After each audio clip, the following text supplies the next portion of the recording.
Welcome to New Hampshire's Business. I'm Fred Coker. New Hampshire business taxes, they have been in dispute at the state legislature this year and between the governor and the legislature, but a compromise was reached this week, and the compromise is interesting. It leaves rates pretty much the way they are this year and next, but it ties future rates to state revenues, and we're going to talk about that with my guests. But first, let me show you what the rates are going to be the rest of this year and, of course, next.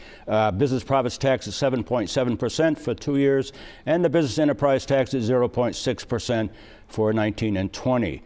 With me to talk about this and about the interesting and really different tie of the business taxes to state revenues are two people who know this well and who have been at the State House the whole time. David Jouvet, Senior Vice President of the Business Industry Association of New Hampshire. Welcome. Thank you. And Bruce Berkey, New Hampshire Director of the National Federation of Independent Businesses. Welcome. Good morning, Fred. Nice to have you here. First of all, let's set this up by talking about what the dispute was between the governor and the legislature over the business tax rates before we go to the compromise, so it'll be more easily understood. Dave, why don't you start? Well, this issue really started 4 years ago when there was a phased-in reduction in business taxes. At the time, New Hampshire had one of the highest business tax rates in the country. We felt it was dragging the economy. And so there were efforts through 2 consecutive budget cycles to lower those business taxes.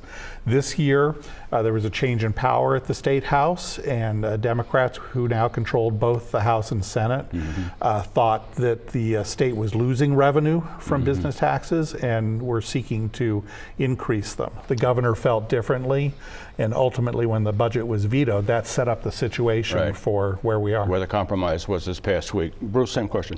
Yeah, it really truly is a compromise, the result that came from this week and what we'll be talking about.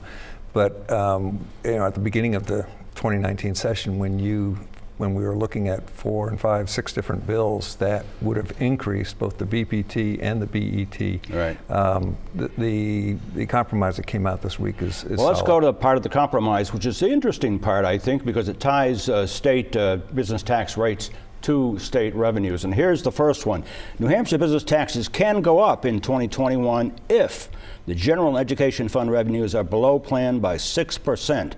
Business profits tax then would go up to 7.9%, and the business enterprise tax would go up to 6.75%. However, if the New Hampshire business taxes can go down in 2021, if they go down, if the general and education fund revenues are above plan by 6%, then the business profits tax goes down to 7.5%, and the business enterprise tax goes down to 0.5%. Okay. This can be confusing. Explain this, Bruce. I'll give it a shot. Well, let me just say that perhaps the best thing that came out this week is the fact that we have some predictability, we have some certainty about where taxes are this year and next year.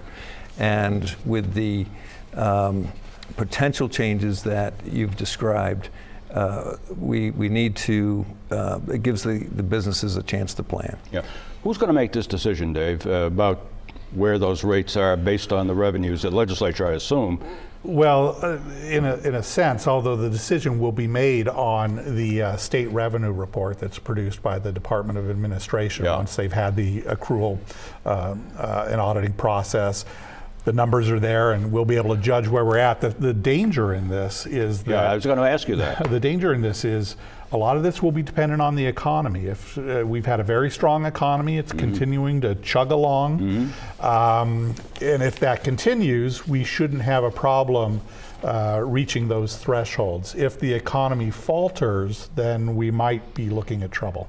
This creates a little uncertainty for 2021, doesn't it, for businesses? It does, but it gives at least a roadmap to what the outcomes could be. And as we were alluding to earlier off camera, we were saying that you have a situation where these revenues are tracked on a monthly basis. And so if we see those tracks and we see the track falling short, the revenues falling short, then businesses can make their decisions.